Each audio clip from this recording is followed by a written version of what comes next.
One, two, 1, 2. Make sure we have sound and we are live. Welcome back, ladies and gentlemen. Let me adjust this a little bit as best as I can. For today, we're going to have a gathering of the minds. Please grab your cup of coffee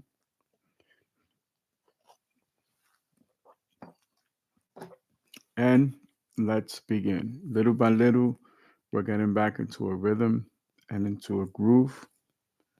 I'm prayed up, well meditated, did my martial arts, part of my physical and mental training. And I'm happy to have all of you here. So let's start with some basic things. I was listening to an interview, a dialogue during a business meeting or a concession, I guess you could say. And I particularly have a conversation style format for my podcast, my radio show, etc. That is my comfort zone. And that's what I gravitate towards. That's what I like. One thing that I believe in is to allow the person you're having the meeting with, the dialogue with, have the opportunity to express themselves in their own words, meaning I don't have to extrapolate anything. I can just have a conversation and move myself out of the way in order to learn from this person.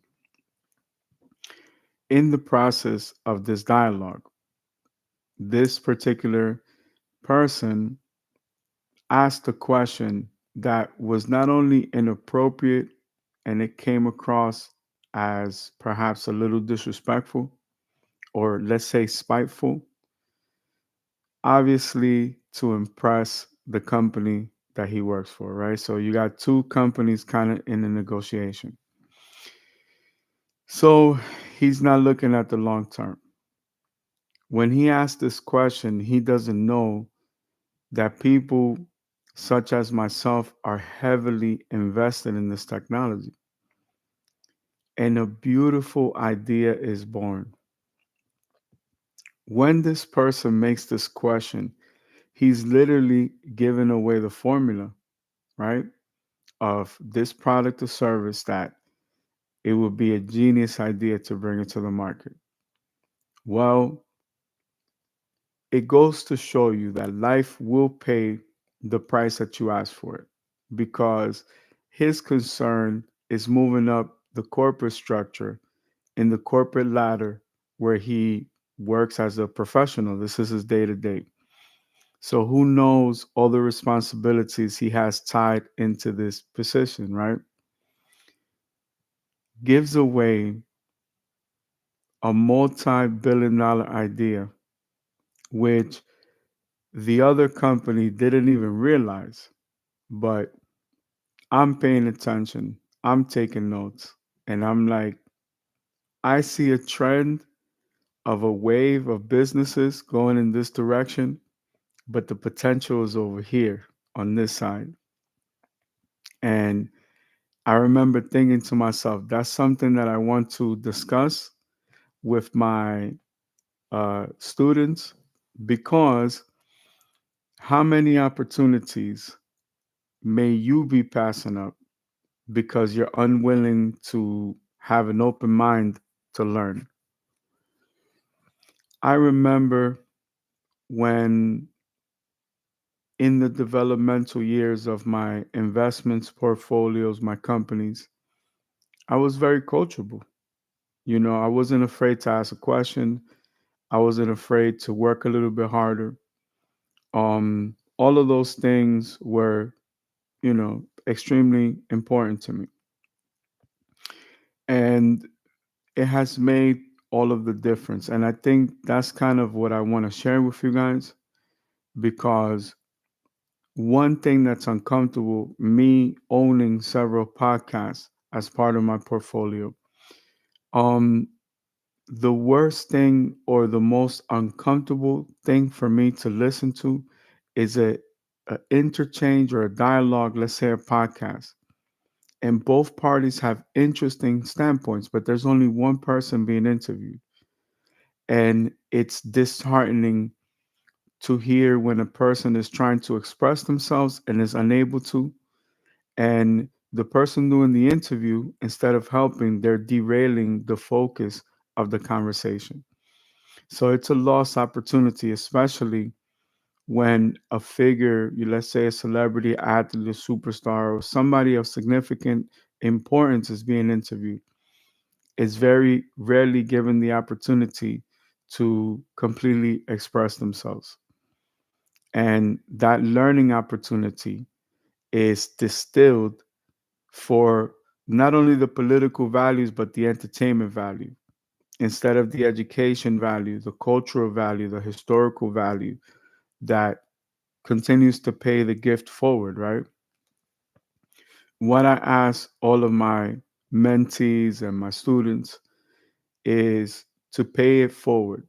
This is my way of paying it forward because I have people like Jim Rohn and Anthony Robbins and Les Brown and Zig Ziglar and Earl Schoaf and you know the list goes on and on and on. Thomas J. Stanley, um, Eric Thomas, Ray Dalio, Brian Tracy, Thomas J. Stanley. Like I could just keep going. Stanley Pratt, Guide to Venture Capital. Like there's so many people that I cherish in my libraries. My books. The people that took their time to go from writers to authors to actually publish books.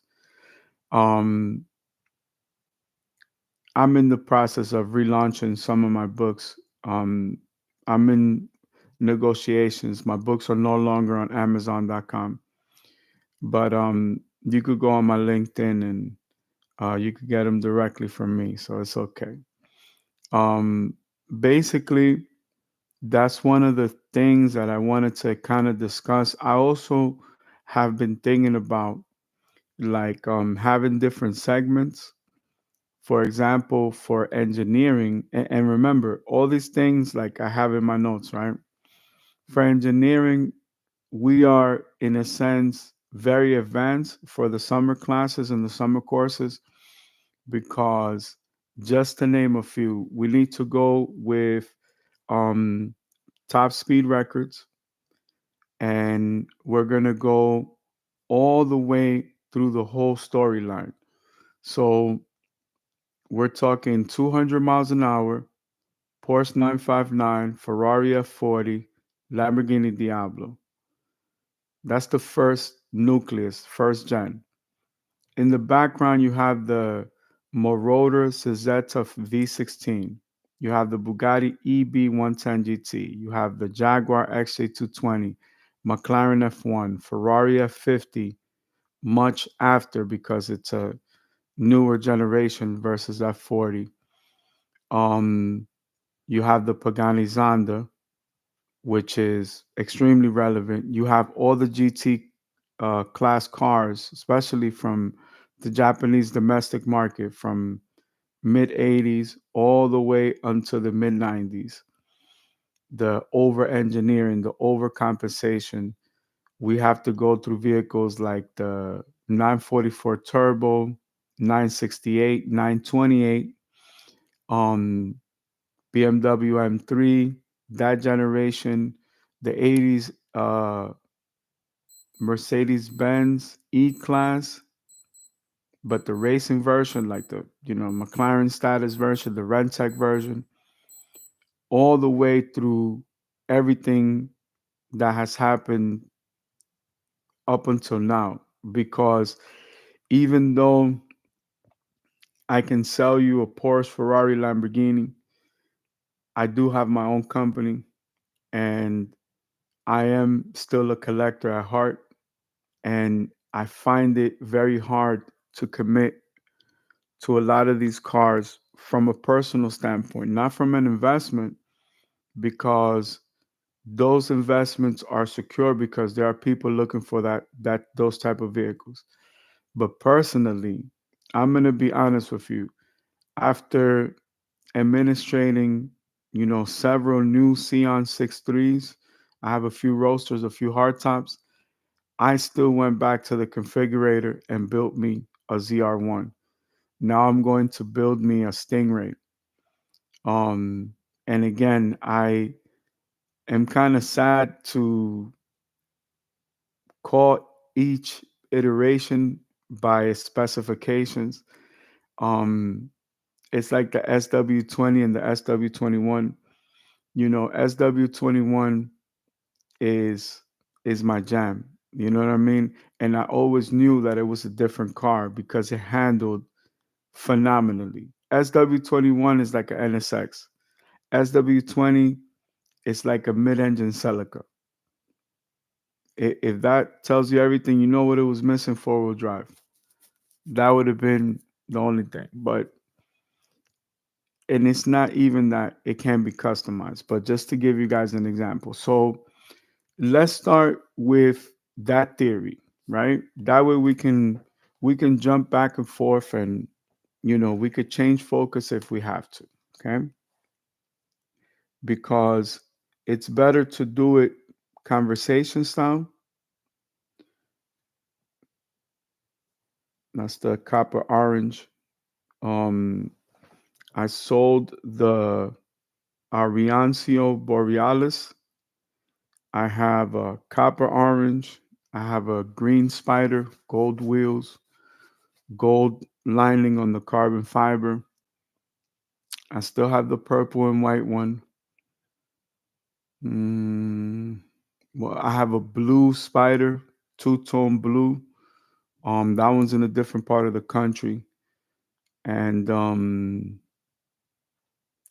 I have the all exposed carbon fiber, but it has miles on it. So that car I don't want to deal with right now. I've sold that car like three, four times. It's changed collections. But let's kind of go and start with this theory, right? So, for example, when you have Horatio Pagani, since we were talking about business, let's include the business aspect of it as well. Please grab your cup of coffee. I am a cannabis patient. I can't have too much caffeine, not too much coffee, but a little bit is okay.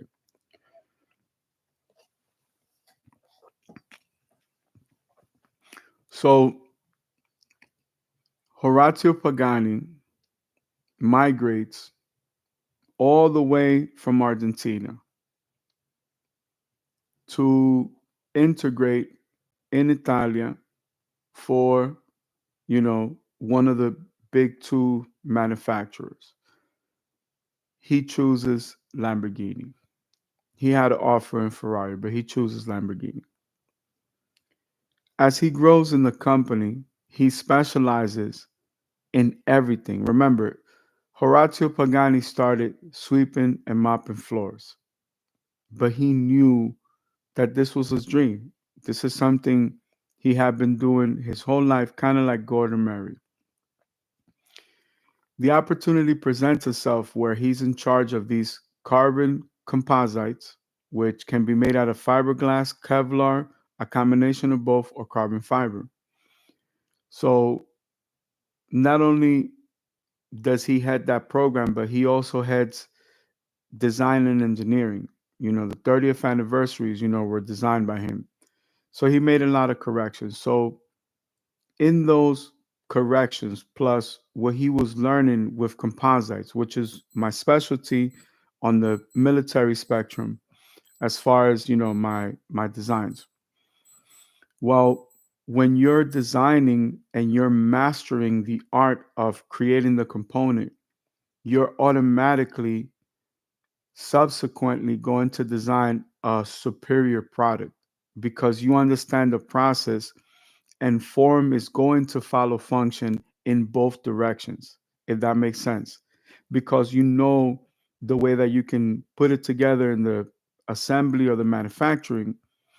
That's going to alter the way that you design, or if you have a specific design philosophy, because you understand the way that it's actually manufactured, you can implement many things into the design. So both things kind of come together, but they also come together in the heart, mind, and soul of Horatio Pagani.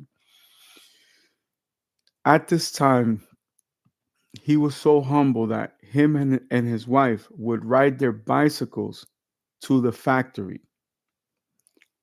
He makes the pleadable cause for carbon composites. They make a 30th anniversary edition in all carbon. He makes a comment about the front bumper. You were able to jump on the front bumper and it would hold its shape. And anything that would lose form will go right back. Like you could stand adults on the bumper and nothing will happen to it because it was carbon fiber. So this is like alien technology, right? Again, based on principles and fundamentals, and the execution is what gives it this beautiful silhouette, because automotive design has to be beautiful. There's something about aesthetics in a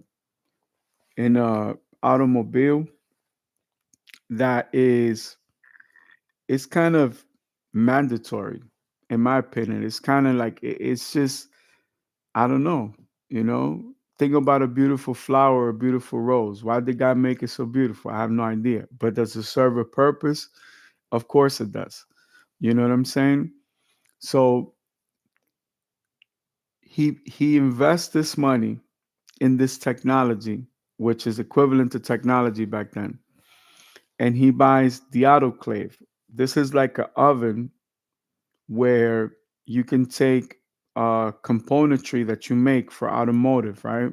You could do it for anything, but for the car designs, he can make the mold, put the carbon fiber composites together with the Kevlar fiberglass, then bake it in this oven, which increases the durability, the quality. It just takes it to another extreme because the componentry can curate itself, right? It's still going to be, you know, twice the strength of steel, lighter than aluminum, right? Those are like the basic fundamentals. But when you bake it, it creates a completely different, you know, it's like the curating reaction is more controlled. So now, fast forward, the straw that breaks the camel's back is that Diablo was a project in trouble. The original Marcello Gandini design was pretty much shelved. There were other prototypes like the smaller baby Lamborghini, which would have been the Jalpa replacement. There were other models, right? But Horatio Pagani's design had all of the corrections. So if you notice, even where Chrysler comes in and softens the Gandini design, which they did a good job, as good as they could have done. Looking back now, it looks like a Corvette. Uh, Not in the mid-engine Corvette sense, but in the sense of now you can look at Diablo and see the American styling, because it even sounded like a V8. And I'm sorry, I'm a Lamborghini guy. It's my first Lamborghini, but it really ran like a muscle car. It was just exotic. It was mid-engine. It was flat. It was wide. It was super fast. You know, so all these things, right, in one vehicle. But you can tell that both in the Zeta Marauder V16 Turbo, they went more extreme. They went more wild, which these are all lessons that Lamborghini learned at the time. So, and shout out to you, Morpheus. Thank you once again. That's my best friend, man. That's my road dog. So, um, because this project is facing all these challenges, right? Horacio Pagani takes it upon himself with his, minimum wage position. He gets a line of credit. He buys the autoclave. He makes the prototypes. He designs the 30th edition anniversary. And he designs the Zonda. The Zonda corrected everything that the Lamborghini Diablo faced. Like he corrected what the Americans did. And if you look at Zonda, and if you look at Huayra, and if you look at Utopia, and then the new versions of the Zonda is the new Lamborghini Diablo.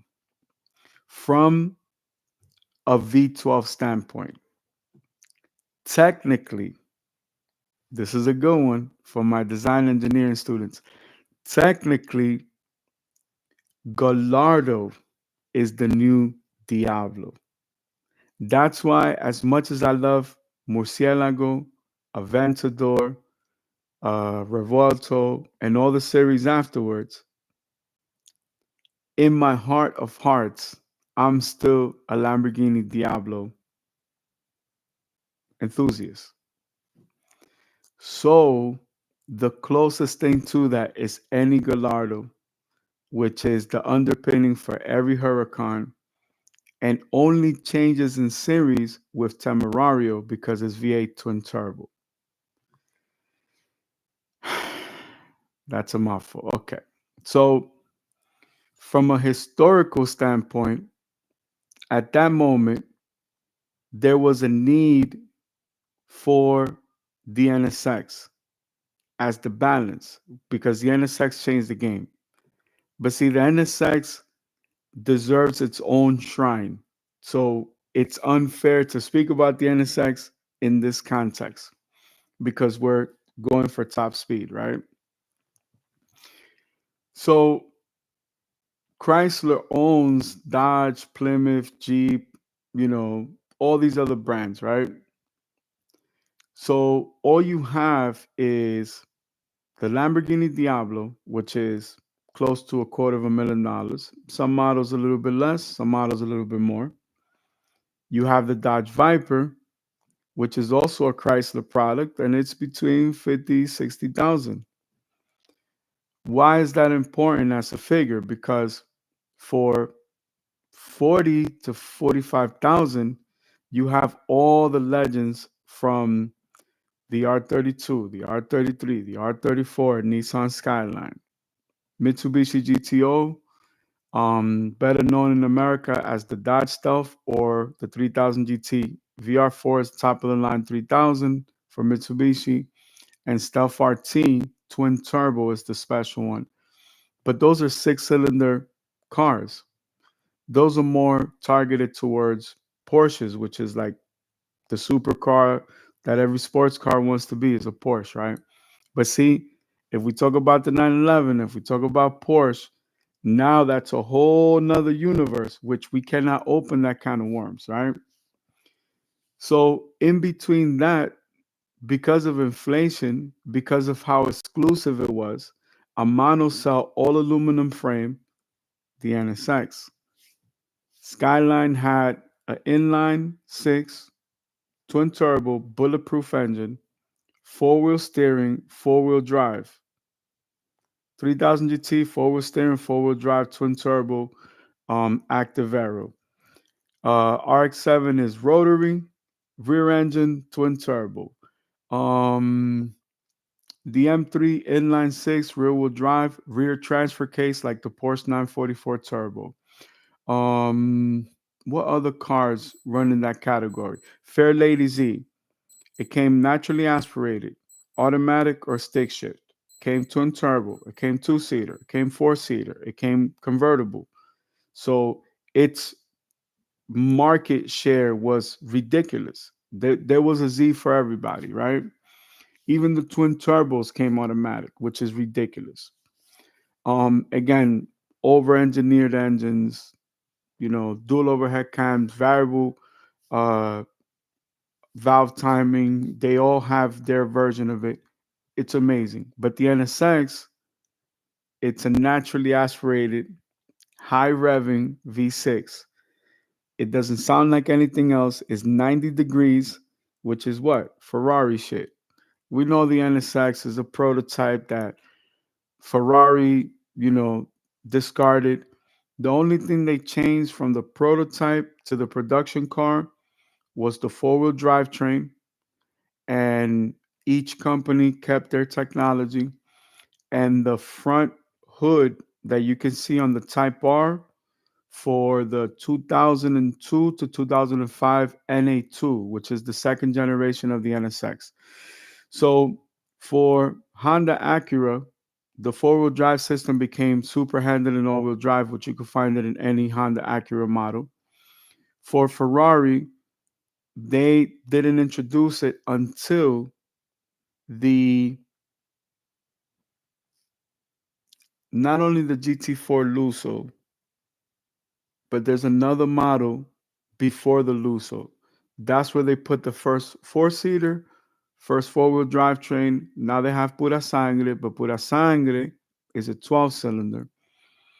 And the V6, which is 90 degrees, is in the new F80, which is just a clone of the 296 GTB and GTS. So, truthfully, and again, this is where like being a designer, a company owner, prototype driver, engineer, car collector, car dealer, businessman, entrepreneur collide. Because if you really, really want an F40, you know what you buy? A 488 GT Berlinetta. That's the new F40. I'm so sorry for Speciale owners and F8 Tributo owners and love the 355. You know what I'm saying? 348. Those are excellent cars. F430 is an excellent car. 458 is crazy, but 488 is the new version, right?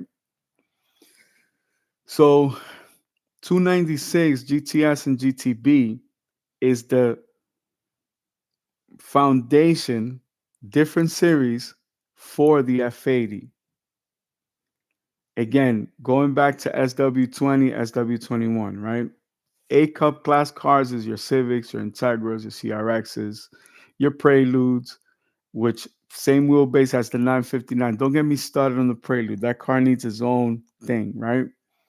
But again, the NSX had the 90-degree V6, VTEC, which is like a built-in turbo, which is also a technology stolen from Ferrari, made better by Honda, but Ferrari had their own version because the 348 was spanked and the 328 by the fucking NSX.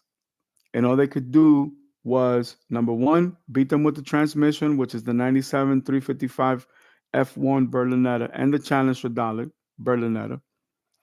But they also added 5 valves to the cylinder. So in VTEC, it's different because you have the same 2 valves, but the timing is different on the knuckle, right? So when that oil ring locks in place, instead of the valve doing this, when it hits VTEC, it goes wah, wah. So this duration forces extra air into the combustion chamber in the same diameter, the same sphere. So if you add a little bit more fuel and now you have higher volumetric efficiency, you get a bigger spark. So you get added power. So down low, you have the torque that you need. High end, you have the revs. And just slowing this down, it's like a runner running at full speed, taking a deep breath. But anyway, it's like a built-in turbo. So when you add a turbo to it, it's just game over. So for the price point, you have the Lamborghini Diablo, you have the Viper, and in between the sweet spot, all you really have for high performance, top dollar value for dollar is the NSX. The Skylines can't come into the States. The Z is the most sold, is the most mass produced. The RX-7 is not really reliable. 3000 GT is way too expensive. The M3 is hard to get. Everybody wants them. They don't put the 3.2 liter engine in the coupe. They put it in the four door, So you got to buy a four door and get a coupe and swap the motors just to make a CSL. We don't get them. Anyway, that was that era. But what has stood? Pagani goes off into automotive eternal history with the introduction of the Zonda. It has a Mercedes Benz V12, rear wheel drive. Everything is form follows function, function follows form. So the way that the car is put together is next level. Like there's just we're not gonna go there. Those cars are handmade, but they're handmade for real. Not just handmade because they're hand assembled or handmade because they're made with, modern processes. No, this car is made with modern processes for old procedures, if that makes sense. Think about building a P-81 Mustang fighter jet, right? The attack aerial bomber, and building it up to fucking F-22 Raptor and F-35 specs. That's how they build the Pagani. That's why them shits is ridiculous. You don't see that many on the market. Them shits is amazing. Well, when you look at the design for Zonda, it was a hit because you got to see the Lamborghini Diablo as a dream car. That exclusive, way faster, built way better. None of that, oh, we're Italian, so it has to have an Italian V8, or we're Italian, it can't have a German transmission. The Zonda is zero problems, baby, and stupid fast. It's not a top speed car. As long as it beat Diablo, that was the standard. 217 miles per hour became the norm. It's about 8 miles per hour faster than Diablo. Diablo, topped out around 209. So 959, 200.8, F40, 201.8, Diablo, 209.8, XJ220, 217.8, first generation. Then it did 232, and that was his top speed. Bugatti EB110 GT around 236, McLaren F1 242. F50 was still 217 miles per hour. I want you to also look into the Lamborghini Estoque and the Lamborghini Canto. Both were supposed to be Diablo replacements. They were both shelled for Murcielago, because Murcielago came right after. There was a delay. Audi bought the company, which is still Volkswagen Group. They winded up buying Porsche and Ferrari and Lamborghini and Bugatti and fucking now they got Rimac, and it's a whole bunch of shit. I think Ferrari's still Fiat Group. Not sure. I got to look into it. But when you look at designs like Scion, which is Scion 6.3, right? That I happen to have, like, probably got like 12 cars, 12 Scions right now available for sale. 504-202-5915. 24/7 negotiations on Menect only, baby. Um, when I look at this copper orange Scion 6.3 Coupe, which is one of the cars I have in my stable, it is literally the Lamborghini Canto that was never built. It's the same as Countach. It has a supercapacitor, over 800 horsepower. The clunkiness of the SVJ, you're not going to feel it in a Countach or a Scion, because the electric motors, the supercapacitor, gives you that jolt of energy during the shift. So it's like an improved mechanism if you think about it. You could kind of view it that way. So basically, why does it come into context? Because there's a problem. Just like LaFerrari is the first electrified um, Icona series top of the line Ferrari, that is the case for McLaren P1. McLaren P1 is thought to be a McLaren F1 successor, but it's not. It's the supercar version of the second generation of the F1. What car is that? The McLaren MPC 12. That is the car that shit does 229 from the factory. First gen. It was designed to beat it, but it was not a three-seater. Every other version subsequently benefited from the technology, but it wasn't the same. So when Speedtail comes around, Speedtail is the addition of the third seat. It has the same hybrid system, but yet P1 handles better, and it is a fucking monster on the racetrack. Again, two different kind of cars that are going to give you two different kind of experiences. Now, by comparison, the same technology trickled down to the Artura, but the Artura is 6 cylinders. So you see where things change? 12 cylinders, 8 cylinders, 10, 6. That shit makes a difference in the experience that you feel. It doesn't mean you can't make the same amount of power. If you have enough money, you can make anything happen, right? But this experience is what we're looking for as collectors. So no, before I even get to that point, because I'm emotional, I want to say this so bad. No, let me slow down. The technology from the LaFerrari is trickled down to SF90, but SF90 falls short on aesthetics because once Pininfarina departed from designing and engineering for Ferrari, the Ferrari designs are hit or miss. You know, we know the battle with aerodynamics with them and Lamborghini, but I could do whole design study classes on that, and I'm gonna do that. So moving on. With Lamborghini, this happens with the Scion, right? The Scion 63, which I have a few available. If you know anybody that's interested in buying one, hit me up. And all I say is give me the opportunity to earn your business. If I can't beat the price, well, do business with somebody else. That's it. Simple.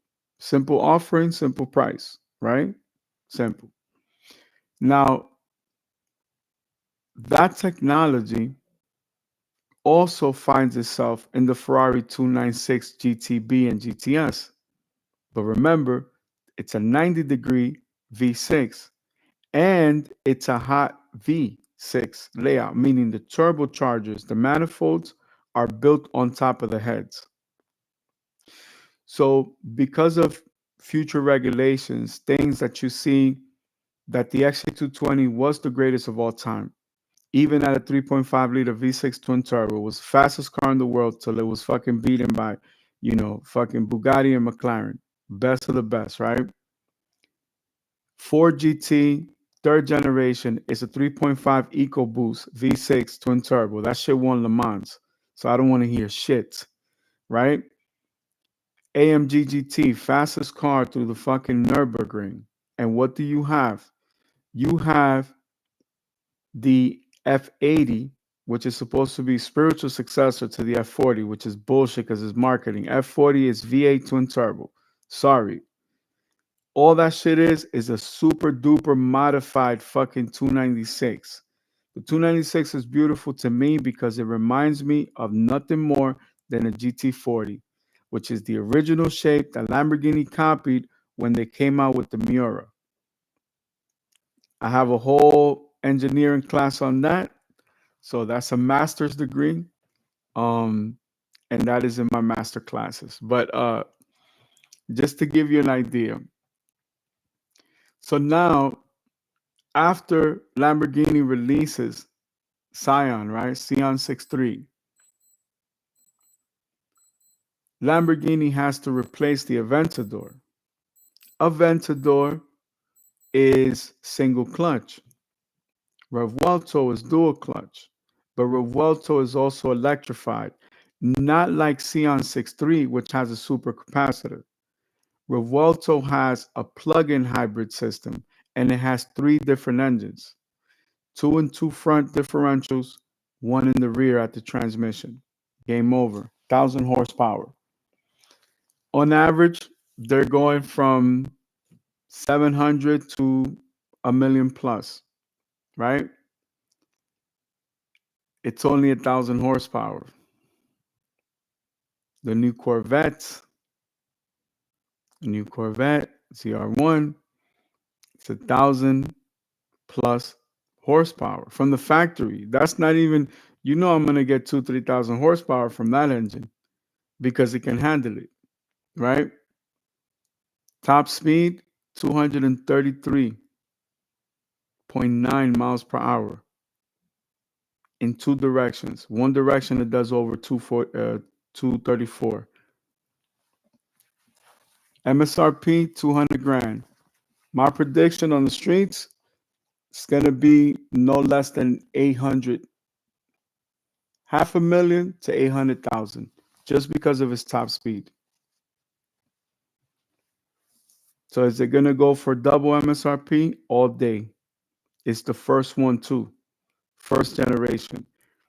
Now again, when we think about couture and we think about brands, automatically we kind of have a bias, right? Because when I'm looking at the Ferrari world, I know how much I'm willing to pay and why. I know what cars I can make a profit off of. Same thing with buying a Porsche, Ferrari, Lamborghini, or any other high end luxury brand. When you look at General Motors, you don't have that. So I will admit, when I built my ZR1, I built it to 1LZ specs instead of going 3LZ. It wasn't until looking at all these other cars that I spec'd it differently, right? So I went 3LZ. I'm gonna build a convertible later today. So, and again, these orders are hit and miss. We're all fighting to try to get allocations, but there's no guarantee. You need people that could really hook you up on the inside for you to get access. So all those people, hit me up 504-202-5915, right? So 233 miles an hour, top speed for a car that's MSRP is less than 200 grand.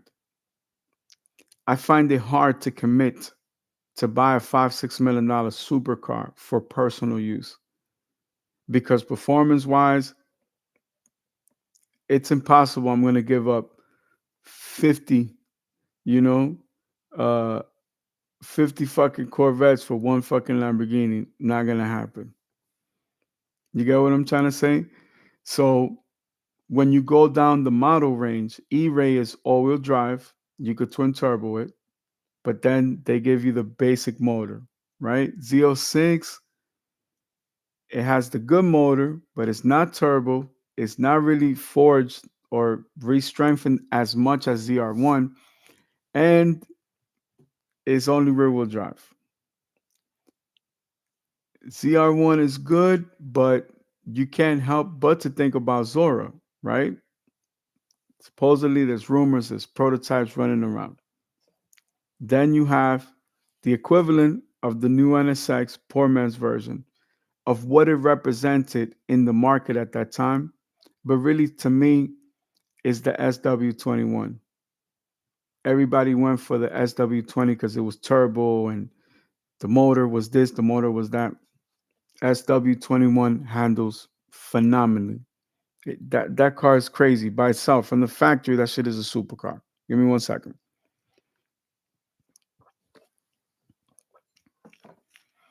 Hmm.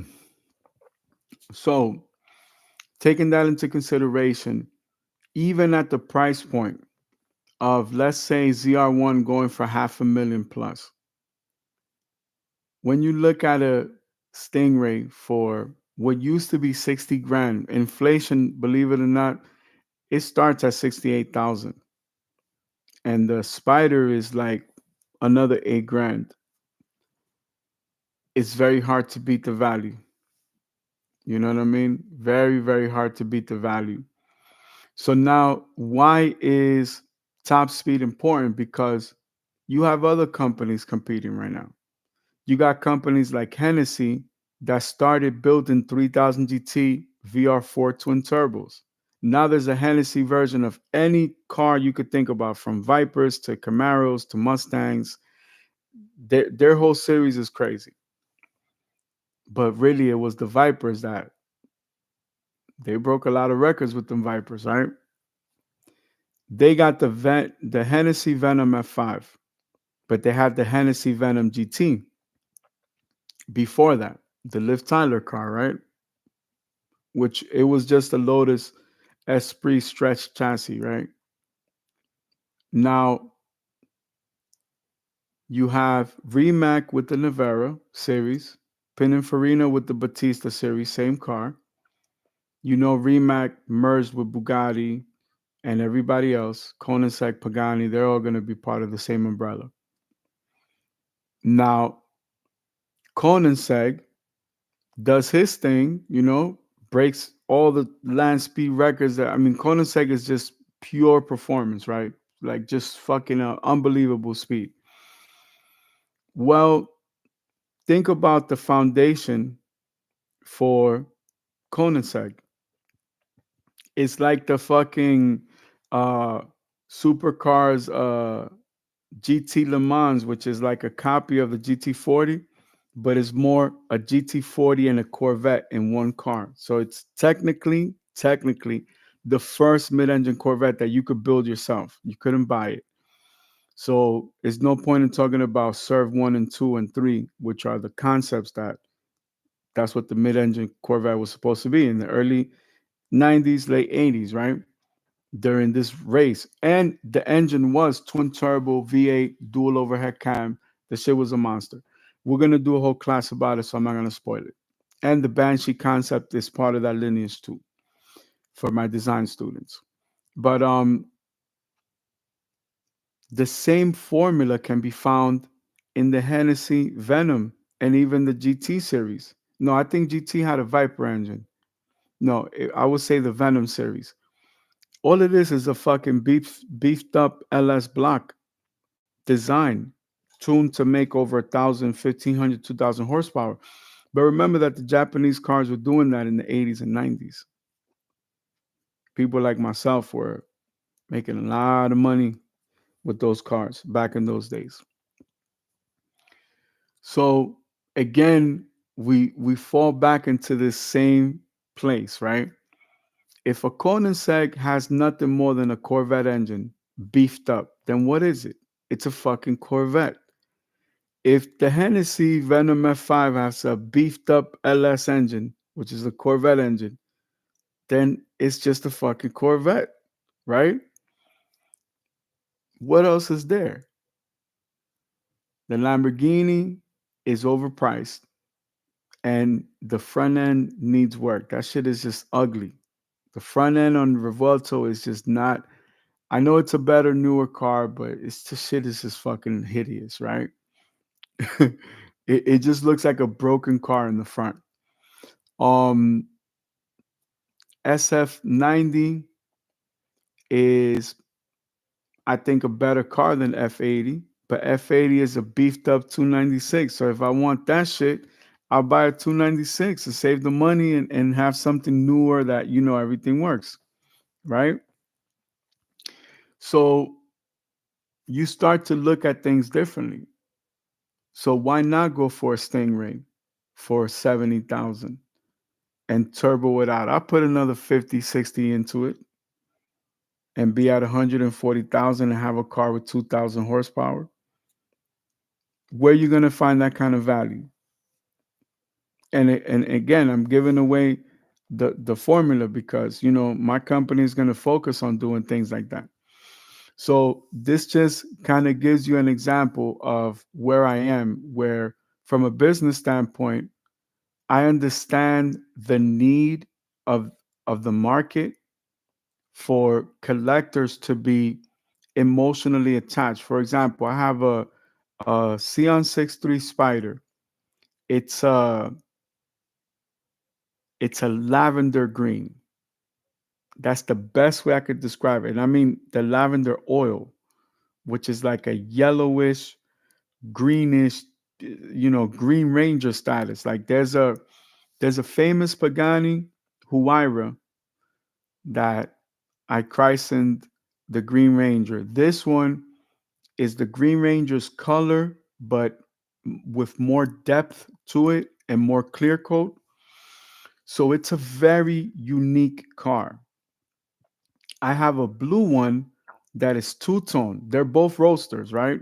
They both have the gold wheels. They both have the gold striping on the carbon fiber. But on the blue one is like a sky blue, like a Blanca blue, which is the nickname of the car, is the name of the car. But that's just the first front half of the car. The rest is like a teal blue, right? Both of these cars, even though they're the same, they evoke a completely different emotion.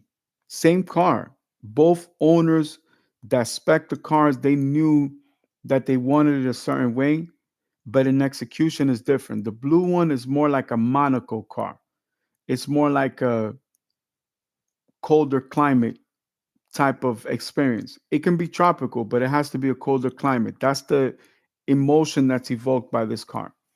The green one is warm climate, grown and sexy climate, like official car collector GQ shit. Same cars. Just because of the paint job, we're talking millions of dollars in just the differences, right? So I understand from a business standpoint the need in the market for such a vehicle for a collector that is in a different phase of life. You know, a collector that is up to that level of car collection is a veteran in so many ways. This is somebody that doesn't have a collection in the hundreds. This is somebody that has a collection in the thousands. So it does a lot for the human psyche to understand it's a good investment because I'm never going to lose money on those cars. There's always going to be a market. The same way that I have this special need and admiration and affinity to them, there are other collectors that do as well. What I've grown to learn is that those cars will be in my collection temporarily. That's the only difference. The sense of detachment is something I've been able to master skillfully, to understand that it's an investment, it's part of a portfolio, it's not a personal car, it's not a car you're going to see me driving down the street. That's a car that I remember it being added to the collection when it's taken out of like the shipping container. It comes in this wooden protection thing, and it's like the same size of as the shipping container. So you got to go through a whole process of taking the car out, assembling what it needs, just so that you can move it into storage. And from there to get gas and to get PDF and clean, so a client or customer could have a look at it. You know, and sadly, that's the life of those cars. Like they're literally pieces of art. If you want to drive a Rembrandt, if you want to drive a Picasso, those cars are paintings on wheels. That's the best possible way I could describe it to you. So just remember in Sotheby's, they sold a half a banana with gray tape for $6 million. So there's a market for everything. Now, from a collector standpoint, without the business inclination, I wouldn't be interested. Um, Performance standpoint, it's a high-end luxury car, so it goes beyond that. Um, Again, personal standpoint, it's not a car that I would want to drive more than a few times. I think that that car can be driven a few times and that's it. It needs to be respected for the automotive historical component. So for that reason, as an automotive journalist or historian, that's the best thing that I could say. Now, it loses its lackluster when you know that it's only 800 horsepower. When SVJ is 769, which you know is over 8 at the crank. So that one's like over 9 at the crank, maybe over 1,000. Revuelto is 1,000 horsepower. To know that a Tesla Model S Plaid Edition has 1,095 puts that car to shame. It literally puts the new Corvette to shame at 1,034. but the way that it's done provides a different experience, different design, different approach. Still kind of, same result. You're going over 200 miles per hour, 220 miles per hour, which is fucking crazy because Enzo can't do that. LaFerrari can't do that. F80 can't do that. F40 can't do that. F50 can only do 202. So F50 with four extra cylinders only does 1 mile per hour more. So F40 was V8 twin turbo because it couldn't be V12. When they perfected their sauce, they put the V12. So F50 is the real car. F40 prototype, but a different experience. SF90 V8 electric. 488 V8 twin turbo rear wheel drive. That's your F40. Huracan Gallardo, that's your Diablo. That's the car that Zonda Huayra Utopia outperformed. So can I compare it to Jesco Absolute or Regera or a Guerra RS? Completely different cars. And again, those to me are super Corvettes because they're not from the factory. But Corvette is offering something very nice. And again, from a personal standpoint, it's just very hard to beat. The new generation Supra, underpowered, underprivileged. The Z, nice power, but they should have created more versions of it. Direct and indirect competitors, believe it or not, even cars such as the AE86, the Toyota shit, and the Subaru shit. I hate the fact that they're overpriced, but they are good little cars. Boxer engines, all you got to do is, put two turbos on them, and you got something serious, man. But it's too close for comfort to be dancing at the shoes of a 400Z when it's 400 horsepower twin turbo. You get what I'm saying? And the Supra being kind of in the same range, you know, you look at the performance, you get at something from like a Ford Mustang. That shit is ridiculous. Um, the Corvette stands on its own, you know. But I just think it's such a great value, man, and you could definitely double the power in any one of those cars. Um, I think it's very hard to beat. I don't think I would have had as much fun, or I could have engineered with as much detail with a SW20 as I did in the 21. And that's how I feel about the NSX. If the NSX was all-wheel drive, it was turbo, it would have spoiled everything. It would have been different. That's like having a Skyline convertible. There's a reason why they never made that shit. Like that's not what it was for. You get what I'm saying? Um, it actually puts things into value like a 911 or a Boxster, Spider RS, GTRS, whatever. Them shits is all crazy, man. But the Corvette, it's a tough, model to beat. Again, from an engineering standpoint, I'm gonna build my cars on top of it. So it's funny we used to joke about it, but now it's actually the reality. So I think I'm gonna leave you guys with that. I think we went over many aspects of business and life and investing and different elements, componentry, how to create content, how to design, engineer, the business aspect of things. And that's kind of like the new format that we are gearing ourselves to be in. So we'll see you guys on the next one. And I look forward to the following series where we get to discuss a little bit more automotive. The top speed run right now is between the Koenigsegg, um, Hennessy, right? With the Venom. What other cars? Oh, Tuatara. Tuatara is the new version of the SSC Aero, which was his version of the Lamborghini Diablo. There, his last name is Shelby, but he's not related to Carroll Shelby. And then when you look at LaFerrari, and of course they hired the same designer. You look at LaFerrari, you look at Tuatara, It's a combination of the Diablo, the Zonda, and the LaFerrari. My personal favorite, I think 289.99 miles per hour top speed. No, it's not 300 horsepower like that Bugatti Super Sport long wheelbase record holder in one direction only. But it puts a lot into perspective. Again, why? Because it's a LS foundational super Corvette. So if all these supercars are built off the Corvette, why not build my car off the LS platform in the Corvette? And why start with their highest version? Why don't I just take the LS and make it better?